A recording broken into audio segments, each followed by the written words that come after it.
Consumer वो choice अपने हाथ में ले सकता है, मगर पोलन फ्लो को आप नहीं कंट्रोल कर सकते। आप मधुमक्खी को ये हवा चलती है उसको कंट्रोल नहीं कर सकते, उसको नहीं कह सकते कि ये जीएम पोलन है, आप मत ले जाओ मेरे को, ये कंटामिनेशन होने वाला। ये बीटी का टॉक्सिन पानी में भी पाया गया। मुद्दा यह है कि विदेशों में इसके संशोधन हुए हैं, हमारे यहाँ एक भी संशोधन हिंदुस्तान में नहीं हुआ कि ये जमीन में जाता है, पानी में जाता है, उसका क्या होगा। तो संशोधनों की भी बहुत सारी आवश्यकता है। ये बीटी बैंगन के बारे में ये जीएसी कह रही है कि करीब 50 स्थानों पर जमीन के सैंपल, जहां पे भी लार्ज स्केल ट्रायल हुए अलग अलग जगहों पर, वहां पे जमीन में कहीं पे नहीं। ये कैसे हो सकता है? सारी दुनिया का लिटरेचर कह रहा है कि जमीन में रूट एक्सुडेट्स के माध्यम से जमीन में कहीं पे 15 दिन के लिए, कहीं पे 45 दिन के लिए बीटी का टॉक्सिन जमीन में रहता है। और ये 50 स्थानों पर 2 साल प्रयोग किए, कोई भी जगह पर ये उनको नहीं पाया गया। तभी ये कल कुछ भार्गव साहब कह रहे थे, ये डेटा कुक तो नहीं हो रहा, ये कैसे हो सकता है? तो ये चिंता का विषय ये भी है, इस प्रकार की फसलों से लंबे समय में जमीन में, और जमीन की बायोलॉजी, जमीन की एंजाइमेटिक एक्टिविटी, उसके ऊपर उसका जरूर असर होता है, उसका लिटरेचर है। इन लोगों ने जमीन की बायोलॉजी के ऊपर भी कुछ अभ्यास किया, ऐसा कहा गया है। मगर पहली जो निष्णात समिति थी उसने ये कहा कि इस प्रकार के अभ्यास होने चाहिए, वो नहीं हुए। और दूसरी निष्णात समिति EC2 ने उसको चला भी लिया, ठीक है, नहीं हुए तो कोई हर्ज की बात नहीं है, उसका स्टैटिस्टिकल एनालिसिस नहीं किया गया। कोलम्बोला नाम का एक सजीव है जिसकी संख्या में कटौती हुई है, उसके ऊपर भी कोई जिक्र नहीं है, उसके ऊपर उसको टेकन फॉर ग्रांटेड माना गया है। तो इस प्रकार से जो संशोधन होने चाहिए पूरे हुए नहीं, उसके ऊपर ध्यान दिया गया पहली एक्सपर्ट कमेटी ने, उसके बावजूद भी ना हुए, और उसके कोई वजह दिए बिना उन्होंने उसको पास कर दिया। यानी ये एक महत्व की बात रहती है कि जमीन और पर्यावरण के मुद्दों को उन्होंने नजरअंदाज किया है। कई चीजों में ऐसा ही हुआ है, ह्यूमन हेल्थ के बारे में भी ऐसा ही हुआ है, ऐसा जमीन के मुद्दे पर भी है। बीटी कॉटन का अनुभव है, गुजरात में अनुभव कुछ सालों तक अच्छा रहा।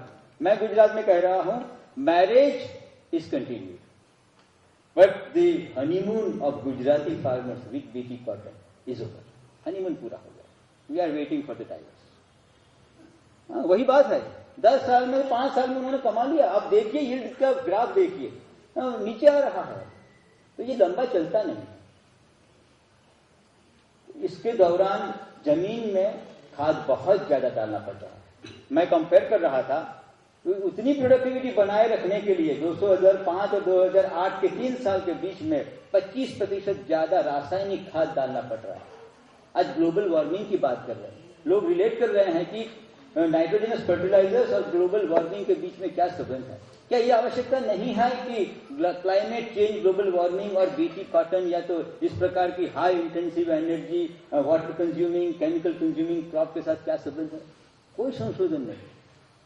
तो क्लाइमेट, मैं कहूंगा there should be good research paper, impact of BT cotton cultivation in India on climate. हम ये पूरी चीज को सोचना पड़ेगा, सिर्फ प्रोडक्टिविटी को देख के नहीं चलेगा, वो भी कुछ समय 5 साल के लिए।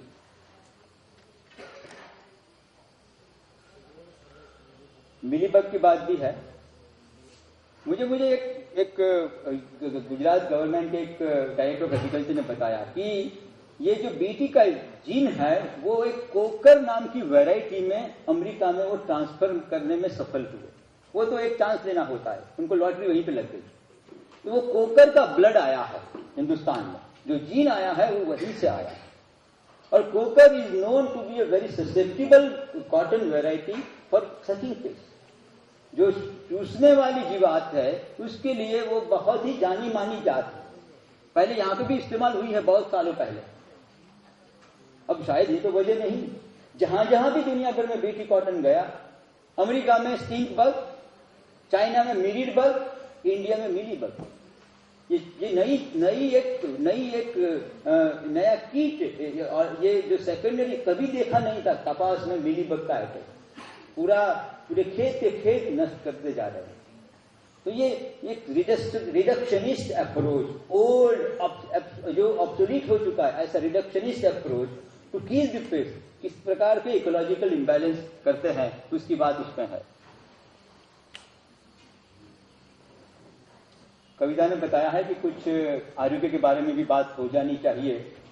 मैं उस विषय का निष्णात नहीं, ठीक बात, मगर हमारे गुजरात में इस विषय के कुछ डॉक्टर्स बहुत एक्टिव हुए, उन्होंने लिटरेचर भी पढ़ा। बहुत सारे मुद्दे हैं। एक तो इसके साथ कल वंदना मीरा शिवाजी ने भी बताया था कि एक जीन डाला गया है AAD, आर्ड नाम का, जो ये जीन कहां पे पड़ा है उसको पहचानने के लिए एक मार्कर जीन के रूप में है, मार्कर जीन के रूप में है। उसको जैसे की चेन के साथ हमारा की न कहीं गुम न हो जाए, इसलिए हम उसके साथ एक चेन लगा लेते हैं, इस तरीके से मार्कर जीन उसमें डाला गया।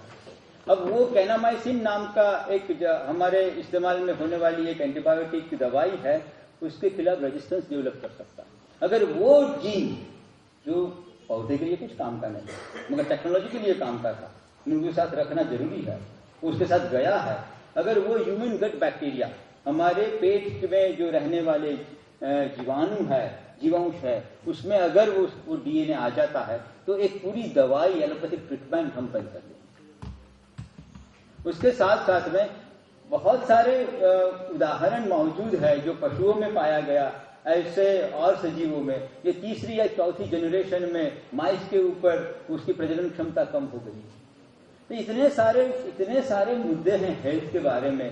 बीटी पोटैटो, स्कॉटलैंड में एक साइंटिस्ट ने लेबोरेटरी माइस को खिलाए और उसकी जो इंटेस्टाइन की इनर वॉल थी वहीं पे सूजन आ गई अंदरूनी दीवार के ऊपर। तो ये अनुभव ऐसा तो नहीं मान सकते कि कुछ लेबोरेटरी में छोटे प्रयोग कर लिए, वो भी कंपनी के ने स्पॉन्सर किए हैं और कंपनी ने पैसे दिए हैं। आज तो आप रिजल्ट भी कुक कर सकते हैं। मैं यूनिवर्सिटी में पढ़ा हूं, मुझे पता है कि MSc का थीसिस पेपर के ऊपर कैसे तैयार होता हो सकता है। तो आप इसके ऊपर निर्भर कैसे हो सकते हैं जबकि पूरी सिस्टम इतनी करप्ट हो रही है। तो इंडिपेंडेंट रिसर्च हुए बिना पर्यावरण और आरोग्य के मुद्दों को नजरअंदाज करके कंपनी के और कुछ लोगों के शॉर्ट टर्म गेन के लिए ऐसी प्रोडक्ट को ले आना बहुत बड़ा गुनाह होगा। हम चाहते हैं कि ये कोई एक बैटी बैंगन की बात नहीं, कोई बीटी बैक्टीरिया या जीन की बात नहीं है। ये पूरी कृषि की पद्धतियों और कृषि के जो काम में आने वाले पर्यावरणीय स्रोत है उसके उपयोग के बारे में, उसके प्रति अपनी श्रद्धा के बारे में, उसके प्रति अपनी रुख क्या है, पर्यावरण, जमीन, पानी, बायोडायवर्सिटी को हम क्या चाहते हैं, हमारे टूल्स चाहते हैं क्या, या उसको हमने अपनी संस्कृति में भगवान कहा तो उसको हम किस तरीके से इस्तेमाल करना चाहते हैं, उसके बारे में नए तरीके से सोच की आवश्यकता है। ये समय दिया मुझे और पैनल ने भी सुना, आप लोगों ने भी ध्यान से सुना। धन्यवाद। भाई माफी चाहते हैं। पैनल के कुछ क्वेश्चंस है कपिल भाई को? ओके, धन्यवाद। मैं इनवाइट करना चाहूंगी डॉक्टर वंदना शिवा जो नवदान्या से हैं, उनको वो आके अपनी बात यहाँ रखें। डॉक्टर वंदना शिवा।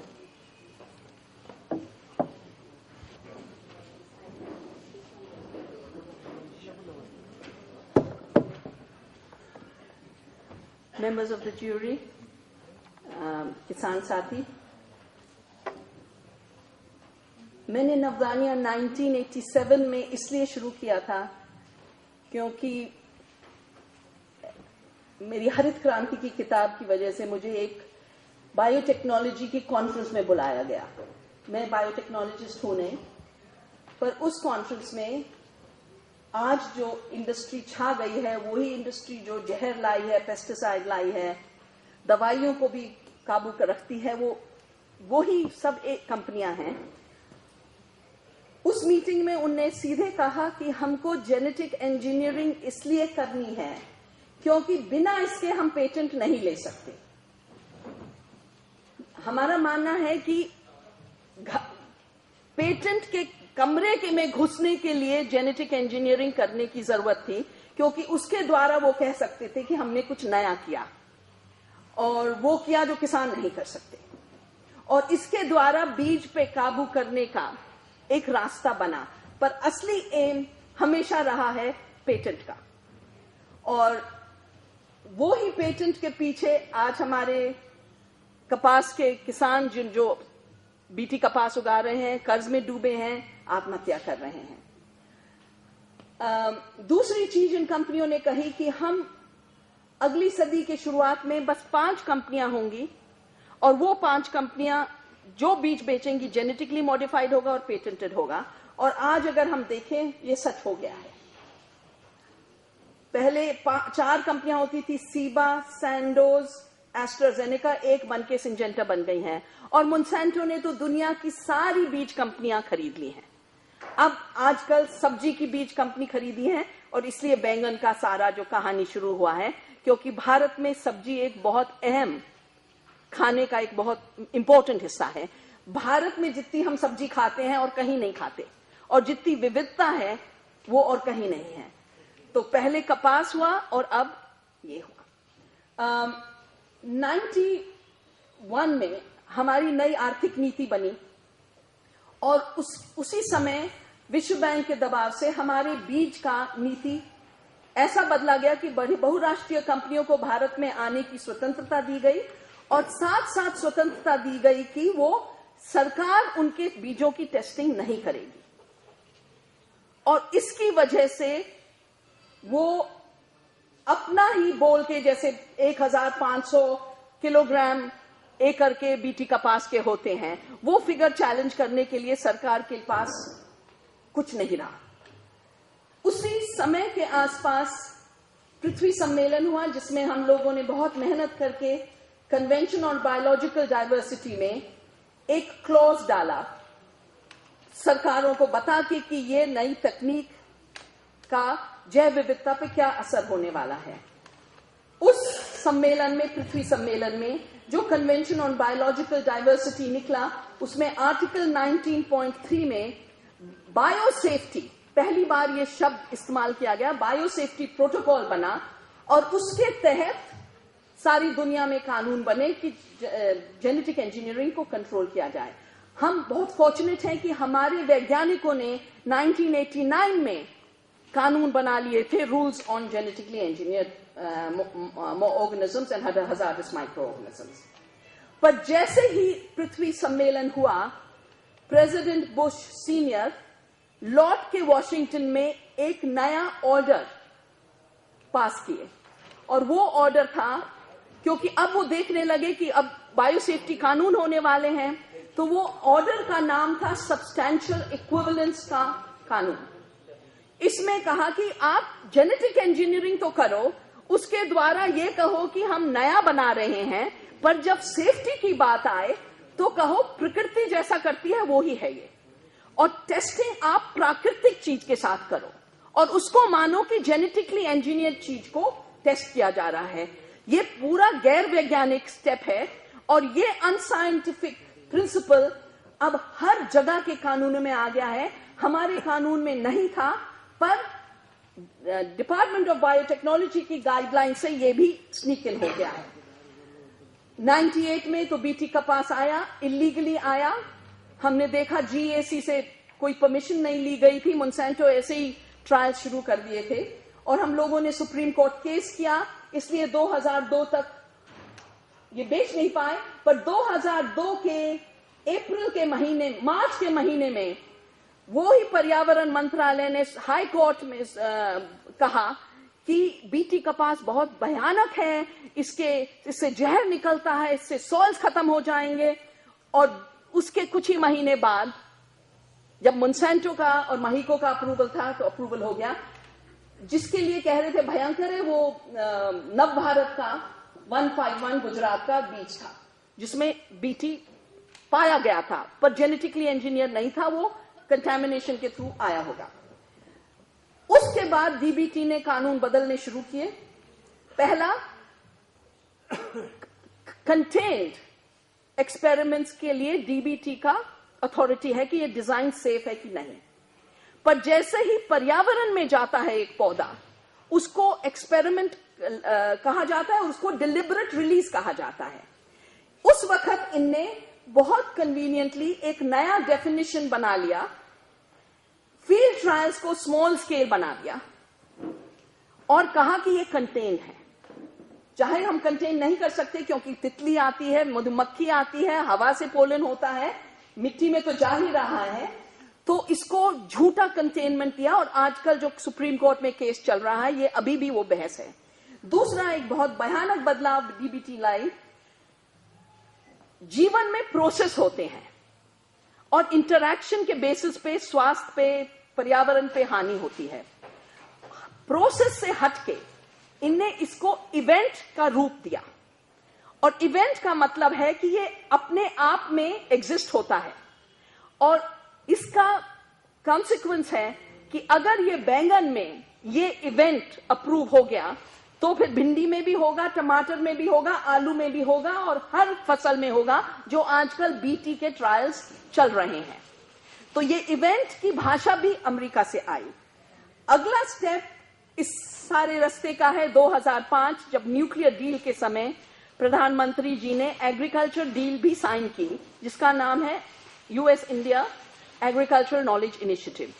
और उसमें एक तरफ तो यूएस का दबाव स्वीकार कर लिया, दूसरी तरफ यूएस एड का फाइनेंसिंग बीटी वगैरह के लिए, और तीसरा हमारे कानूनों को बदलने का।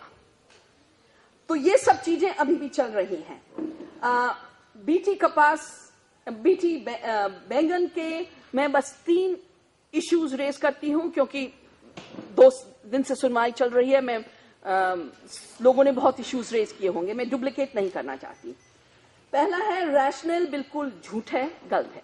रैशनल में कहते हैं कि पेस्टिसाइड इस्तेमाल होता है और जब बीटी होगा तो पेस्टिसाइड रुक जाएगा और विकल्प नहीं है। ये झूठ इसलिए है कि विकल्प है, अभी हमने जैविक खेती का विकल्प सुना। बीटी बैंगन विकल्प इसलिए नहीं है कि इसमें पेस्टिसाइड वैसे ही बढ़ेगा जैसे बीटी कपास में बढ़ा। हमने सर्वे किया है महाराष्ट्र में, जब से बीटी कपास उगना शुरू हुआ है तब से पेस्टिसाइड का इस्तेमाल 13 गुना बढ़ा है, 13 गुना। और दुनिया में सब जगह से रिपोर्ट्स आ रही हैं। अमेरिका का रिपोर्ट है कि जब से ये शुरू हुए 343 million tons of additional pesticide utilization, जब से वो फसलें आई हैं जो पेस्ट कंट्रोल के लिए लगाई गई थी, क्योंकि BT suppose to control pest. और अगली बात तो यह है कि पेस्ट कंट्रोल बस पॉइजन से नहीं होता है, पेस्ट कंट्रोल रेजिलियंस से होता है। अभी हम लोगों ने नवदानिया के कलेक्शंस में एक बैंगन है जो शूट बोरर को रेजिस्ट करता है, उसको लगता ही नहीं वो बीमारी। दूसरा है कि ऑर्गेनिक से हम जानते हैं और पेस्ट रेजिलियंट क्रॉप्स बनते हैं क्योंकि उसमें स्वास्थ्य ज्यादा होता है। और तीसरा है कि मिश्रित खेती में पेस्ट कभी नहीं होते क्योंकि पेस्ट प्रेडेटर बैलेंस होता है। जो सब्सटैंशियल इक्विवेलेंस का झूठ 1992 में अमेरिका से शुरू हुआ था, पूरी तरह बीटी के बैंगन के ट्रायल्स में है। अगर आप ध्यान से पढ़ें महिको के ट्रायल्स और EC2 की रिपोर्ट, तो हमेशा रेफरेंस है microbial BT. Microbial BT is the naturally occurring BT in the microbe. The BT that needs to be tested is the BT that is now a transgenic BT in the plant. It is now known by researchers that in the soil organism Bacillus thuringiensis, जिससे ये BT निकाला गया है, उसमें BT एक endotoxin के रूप में होता है। इसका मतलब जब तक वो कैटरपिलर उसको खाएगा नहीं, और कैटरपिलर के गट में जो अल्कलाइन एनवायरनमेंट है उसी में वो टॉक्सिक होगा। पर पौधे में ये रेडीमेड एक्टिव टॉक्सिन है, ये एंडोटॉक्सिन नहीं है, ये रेडीमेड टॉक्सिन है। और ये फर्क बहुत इंपॉर्टेंट है क्योंकि इसी की वजह से आंध्र प्रदेश में जो जानवरों की मौत सुनी है, हमने महाराष्ट्र के सॉइल्स में, विदर्भा के सॉइल्स को टेस्ट किया। 24% मिट्टी में जो जीवित कीटाणु हैं जिनकी वजह से सॉइल फर्टिलिटी होती है वो मर गए हैं बीटी के सॉइल्स में compare to non BT soils. तो ये नॉन टारगेट स्पीशीज को अटैक कर रहा है क्योंकि रेडीमेड टॉक्सिन है। इसलिए जरूरी है कि इसके ट्रायल में ट्रांसजेनिक बीटी का टेस्ट किया जाए, ना कि नेचुरली अकरिंग बीटी। इसके साथ साथ अकेला बीटी नहीं है, बहुत बार लोगों ने बताया होगा इसमें एग्रोबैक्टीरियम है जो वेक्टर है जिसे इंट्रोड्यूस किया गया है, NPT2AAD एंटीबायोटिक रेजिस्टेंस मार्कर्स हैं, और एंटीबायोटिक रेजिस्टेंस मार्कर्स का इस्तेमाल ही बताता है ये टेक्नोलॉजी अनरिलायबल है। मार्कर इसलिए इस्तेमाल करना पड़ता है कि किस सेल ने अब टेकअप किया कि नहीं वो ही मालूम नहीं, तो एंटीबायोटिक रेजिस्टेंस मार्कर डाल के एंटीबायोटिक्स के घोल में सेल्स डाले जाते हैं और जो जिंदा रहते हैं वो सेल्स वो हैं जिनमें बीटी आ गया। और फिर है कॉलीफ्लावर मोज़ेक वायरस प्रमोटर के रूप में। ये एक बहुत लीथल कॉकटेल है। इस कॉकटेल का सेफ्टी असेस करना बहुत जरूरी है एक साथ, क्योंकि अर्पद पुत्साय जो बहुत फेमस साइंटिस्ट थे इंग्लैंड के, जिनका पहला टेस्ट था जिन्होंने करा था पोटैटो पे 35 मिलियन पाउंड का प्रोजेक्ट उनको यूके गवर्नमेंट ने दिया था कि सेफ्टी असेस करो, और उन्होंने देखा था अलग अलग देखो तो उतना नहीं है। जब एक साथ जो जितने कॉम्पिटेंस हैं, antibiotic resistance marker, vector, promoter, इस सबको जब इकट्ठा करो तब डेंजर होता है। और उनके रैट स्टडीज में दिमाग श्रिंक हो गया था, पैनक्रियास एक्सप्लोड हो गया था, इम्यूनिटी सिस्टम कोलैप्स हो गया था। इस तरह के स्टडीज यहां बिल्कुल ही नहीं किए गए हैं। जो अब नए स्टडीज आ रहे हैं यूरोप में, वो इसलिए आ रहे हैं कि स्वतंत्र वैज्ञानिक अब ट्रांसजेनिक मटेरियल को इवैल्यूएट कर रहे हैं, इसलिए वहां के हैजर्ड्स निकल रहे हैं, ऑस्ट्रिया के, फ्रांस के जो रिसर्च आ रहा है। तीसरी चीज है जेनेटिक पोल्यूशन की बात, जो हम लोगों के लिए बहुत जरूरी है, क्योंकि नवदानिया का पूरा काम है जैविक खेती फैलाना, और हम जैविक तभी हो सकते हैं जब तक हमारे फसल में बीटी जीन्स ना घुसे, क्योंकि तब हम अपना ऑर्गेनिक स्टेटस खो देते हैं। पता है कि 48% क्रॉस पॉलिनेशन होता है। सारा डेटा है 200 मीटर अलग रखना पड़ता है हाइब्रिड बीज बताने के लिए, मतलब इतना ये कंटामिनेशन का डिस्टेंस होता है। मैजिकली इनके रिजल्ट्स में 0.14% क्रॉस पॉलिनेशन आ गया है, 48% से गिर के 0.184, और जितने इनने सेफ्टी डिस्टेंस की बात की है वो भी बिल्कुल मैनिपुलेटेड है। हमने कपास में तो देखा ही है कि वो पूरा रेफ्रिजरेटर तो कहीं भी नहीं मेंटेन हुआ। कंपनियों की कोशिश है कि किसानों के ऊपर ये लायबिलिटी डालें। इनकी रिपोर्ट में EC2 में है कि जैविक किसान के ऊपर लायबिलिटी होनी चाहिए कि वो अपने को बचाए। ये तो कभी नहीं हुआ। जिसको पोल्यूशन का विक्टिम है कि उसके ऊपर बोझ होए। जो पोल्यूशन कर रहा है, द पोल्यूटर मस्ट पे, ये एनवायरमेंटल प्रिंसिपल है। Polluter must pay means a liability law must be put in place. Because there's no liability law in this field, there should be a moratorium on GM. Because there's no labeling law, this should not be released. And because it's based on manufactured, manipulated science, and we know a corrupted panel, we give more respect to the panel that's here, and we hope you will make the difference. Thank you. I'm leaving some of our reports. Thanks a lot. Dr. Shiva, would you just wait for a minute? Does the panel have anything else to ask Dr. Vandana Shiva? No, okay. Thank you. Thanks for coming. Rashri Lokdarna to say a few words on what he's been saying. This is a better one.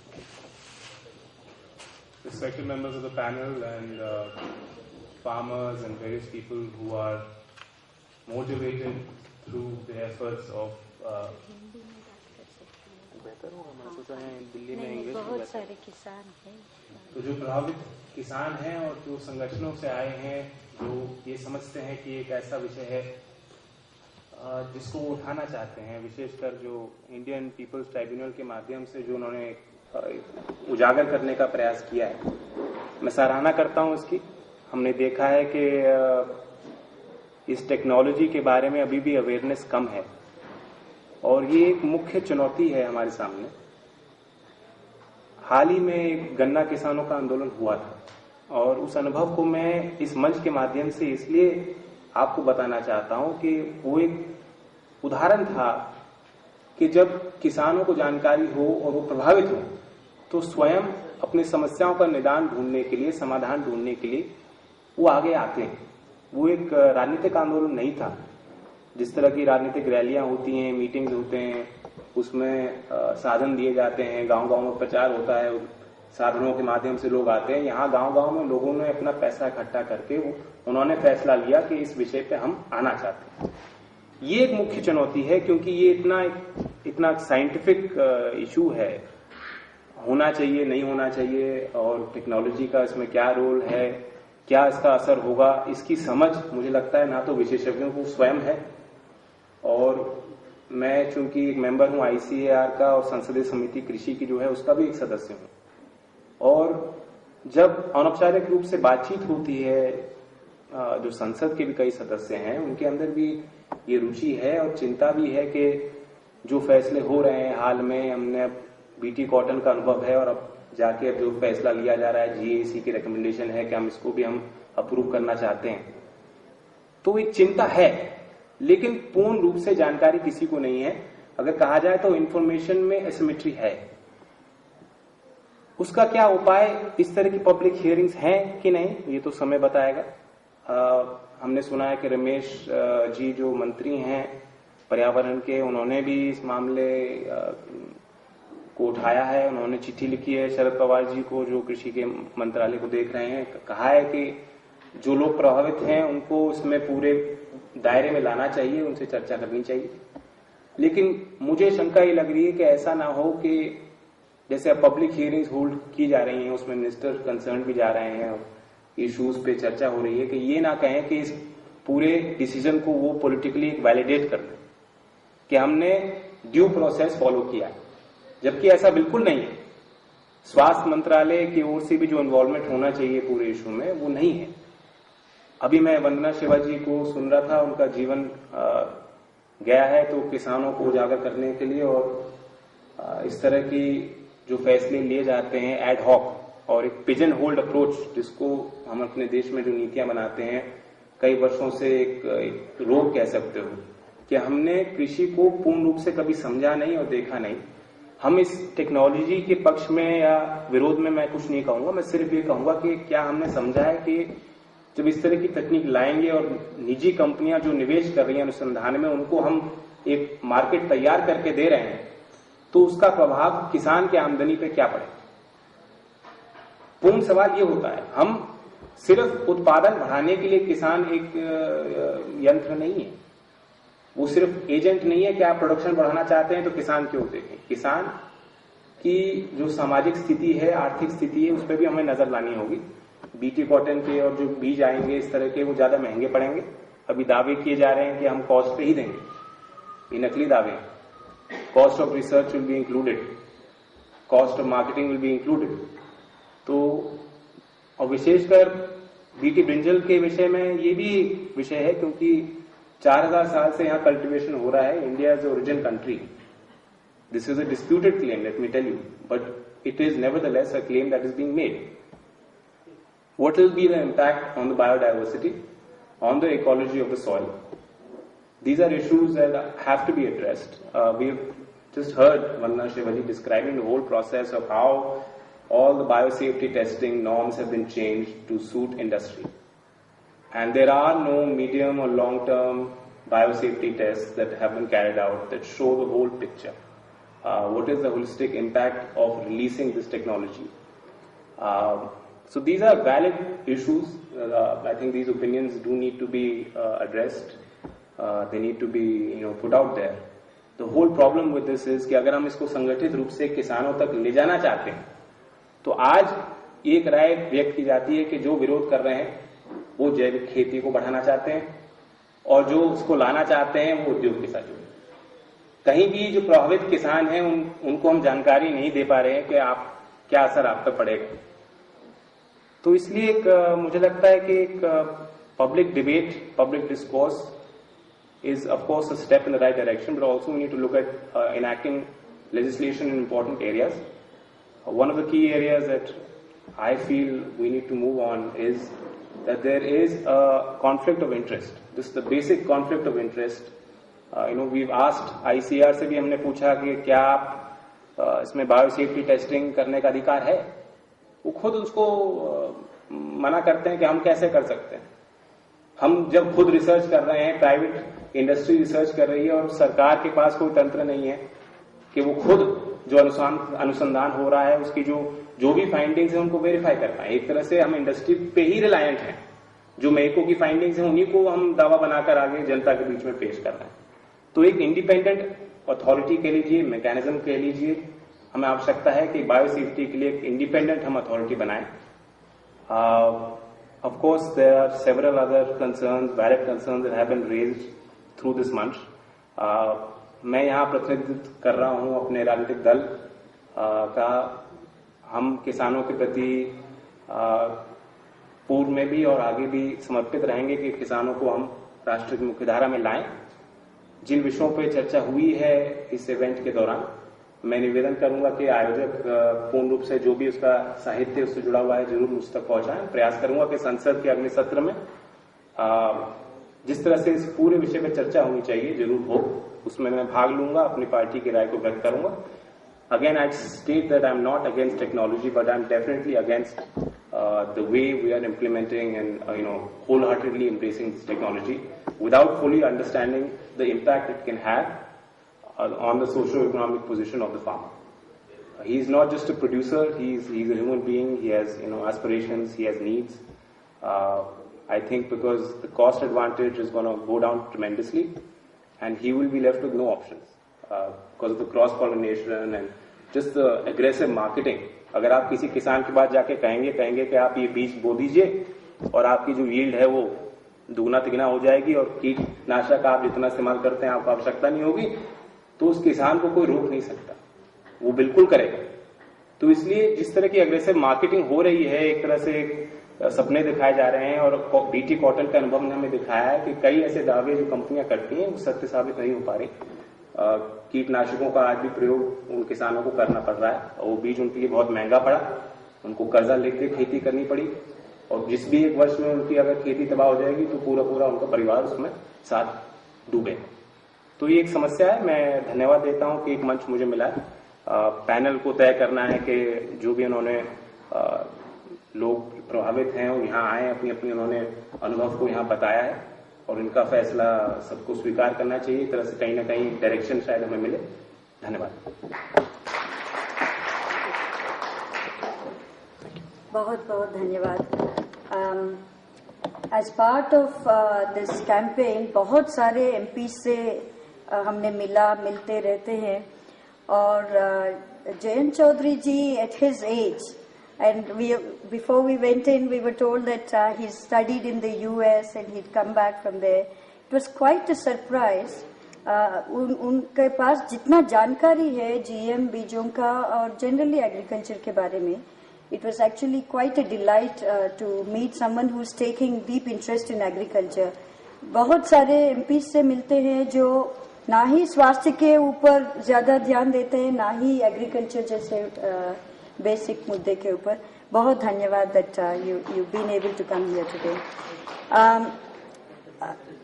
और 2 speakers रह गए हैं, मगर उसके पहले I am very sorry that एक information overload and perspectives overload भी अगर पैनल के ऊपर हो रहा है। हमारे रिटायर्ड जस्टिस श्री सुरेश जी अभी वो निकलने वाले हैं। जाने से पहले उनका प्रिलिमिनरी व्यूज, ये पैनल जो है अपना रिपोर्ट, पूरा रिपोर्ट उनका व्यूज वो सब शायद 2-3 हफ्ते के बाद वो कोऑर्डिनेट करके वो एक लिखेंगे। मगर जस्टिस सुरेश जी का व्यूज थोड़े प्रिलिमिनरी ऑब्जर्वेशन अभी जाने से पहले I request you to share your preliminary views and observations and final report will come from तो मैं इतने नहीं कर सकता हूँ, तो आज whatever I say, तो आज भी बोलता हूँ। ज्यादा 5 मिनट के अंदर बोलना। हम तो इधर बैठे हैं पब्लिक हियरिंग मतलब why this public hearing? It's a part of your exercise to your democratic rights. Can a government do anything without the persons who are being affected? The farmers are being affected. Today we have nearly 20 farmers have come and report before us today. And today we say from Andhra Pradesh, Punjab, Madhya Pradesh, Gujarat, everywhere. People have come. So this is a kind of exercise we have been doing it of different human rights issues. And here again, what I am saying is that ultimately what we are hearing is likely violation of human rights. It has happened in the past with P.T. Waters. It is likely to happen with P.T. Brinjal and what it is to this. Can we allow the government to continue with this kind of approach to be having more human values? Your health, your right to live life, right to work, like everything. Your livelihood will go, your health will go, so many things will happen. And therefore, the people have because government is ignoring, government is not bothering. Government has other pressures, various commercial consideration, and we have people saying all those things are there. And therefore, the situation like this, it is proper that we are having this kind of public hearing, and that's the important public hearing. We have come from all over the country, and I hope the government should have been here. Government could have taken part with us. Government could have discussed the matter with us. Because no government comes when we organize public hearings. That's my experience. I've been conducting public hearings on different human rights issues all over the country. Where very often we invite the government to come and take part, but generally the government doesn't come forward. It's only ultimately what we do is we make a report. We make a report on what has happened. We make a report on what is likely to happen. Why do we make the report? Because we thereby convey your feelings, your voices, your grievances to the government. We convey to the world, it's a part of right to information, right to, as I said, this is how we convey. Look here, government cannot do this without ignoring it, without caring for us. That's the basic thing. So that's one of the reasons as to why I came here accepting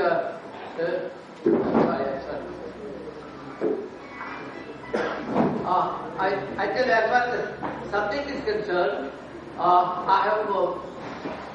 won't be able to tell so many things, but I'll tell you briefly. I basically consider that introductor B.T. Brinjal or without proper scientific test, without proper clearance, can the government do that when it's likely to affect so many farmers in this country, so many people in this country, and the whole population of this country? And therefore, I strongly object to the introduction of B.T. Brinjal in this country. And I think the panel will finally make a report. In the report, we will prominently come and say, look here, no B.T. Brinjal in this country. Forget all this GE technology and everything, we will not accept it for the mere asking. This is one. I also consider the introduction of any GE technology in this country is a kind of pollution that has come into this country. If it is a pollution, then of course the government has to comply with certain basic principles. One of course we have been talking about what is called the precautionary principle. We know something is likely to happen. Stop that before it happens. It's got to take precautions, take steps to see this injury is not done. That's the precautionary principle. But we should not stop there. We also have to have, in spite of this, it may be introduced, it could be introduced, anything could happen. Then of course, under the pollution principle, the other one is polluter must pay. The question is, who is the polluter here? You farmer take this technology, introduces a farm, ultimately result in so many hazardous things. Who is the polluter? Not the farmer, but the one who procured this technology. So the law must be there. Otherwise, without the law fixing the liability, and we have been talking about it, therefore, it is a polluter must pay. The polluter in this case is the person who introduced the technology in our natural resources. That's the second thing which I want to emphasize. The third thing is, because there has to be a law. Without law, we will not permit it. But the law must, amongst other things, provide these principles. The third thing is that doctrine of public trust. In a situation like this, that a farmer is unable to get the necessary information, unable to take a decision on his own because the technology is such farmer doesn't know. I don't know. Many of us do not know what is the technology. And therefore, the farmer can only depend upon the government. And the government has a duty in such a case to disclose everything. And therefore, the doctrine of public trust is the second Supreme Court that the government is a trustee for the benefit of the beneficiary.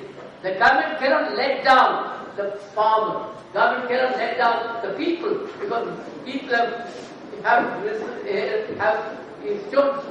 trusted the government for this particular purpose. And therefore, the doctrine of public trust ultimately has to be followed. The government will take a responsibility to see that the farmer will not let down.